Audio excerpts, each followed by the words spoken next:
Bonjour, je m'appelle Corey et bienvenue dans le 5e épisode de la série de formation standard Qu'y a-t-il dans votre boîte? Dans cet épisode, nous allons parler du composant clé du système de commande électronique du papillon des gaz, le corps de papillon électronique ou ETB. Nous aborderons également les causes de panne et les critères de choix d'une pièce de rechange.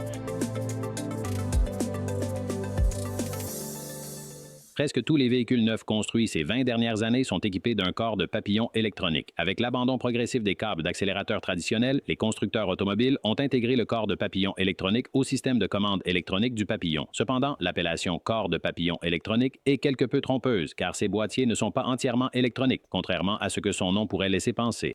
Bien qu'il y ait des composants électroniques, le papillon des gaz est en réalité commandé mécaniquement par un système d'engrenage et c'est souvent ce qui cause les pannes. Comme il s'agit d'unités scellées intégrant l'électronique, les engrenages ne sont pas lubrifiés par injection d'huile, ce qui les contraint à fonctionner pendant des milliers de kilomètres sans lubrification. De ce fait, la géométrie du train d'engrenage et les matériaux utilisés sont absolument essentiels. Lorsqu'un corps de papillon électronique d'origine tombe en panne, plusieurs options s'offrent à vous. Un modèle bon marché probablement reconditionné, une pièce d'origine du fabricant ou un corps de papillon électronique neuf de haute précision de marque standard. Examinons ces options. Une pièce reconditionnée bon marché peut sembler avantageuse, mais on doit prendre certains éléments en compte. Ces pièces remises à neuf peuvent comporter des composants internes neufs, mais aussi des composants plus anciens, notamment des aimants et des composants électroniques. Elles ne comprennent pas non plus le joint nécessaire à l'installation.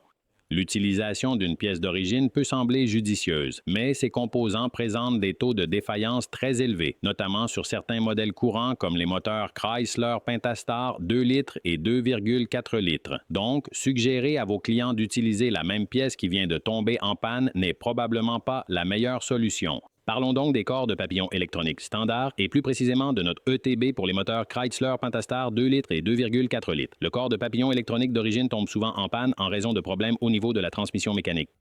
Nos ingénieurs ont analysé les causes de la défaillance de la pièce et apporté 3 améliorations majeures à sa conception afin de vous permettre de proposer à vos clients un corps de papillon électronique plus performant et plus durable. Premièrement, nous avons augmenté la largeur de la denture de l'engrenage. Cela permet une meilleure répartition de la charge et réduit les contraintes sur les dents. Deuxièmement, nous avons optimisé la géométrie des dents de l'engrenage.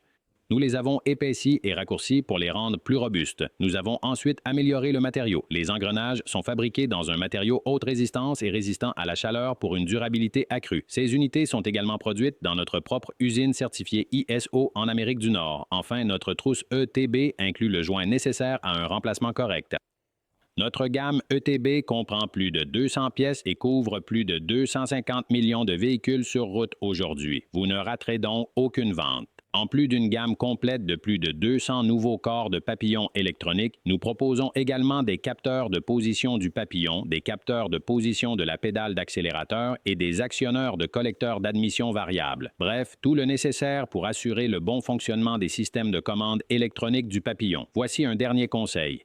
Pour chaque ETB vendu, rappelez à votre client que la procédure de réapprentissage doit être effectuée après l'installation de la nouvelle pièce. Cela vous permettra de fidéliser votre clientèle et éviter les retours. Ingénierie et fabrication de précision, amélioration par rapport à la conception d'origine, test et validation et la meilleure couverture sur le marché. Voilà ce qu'il y a dans notre boîte. Qu'y a-t-il dans la vôtre?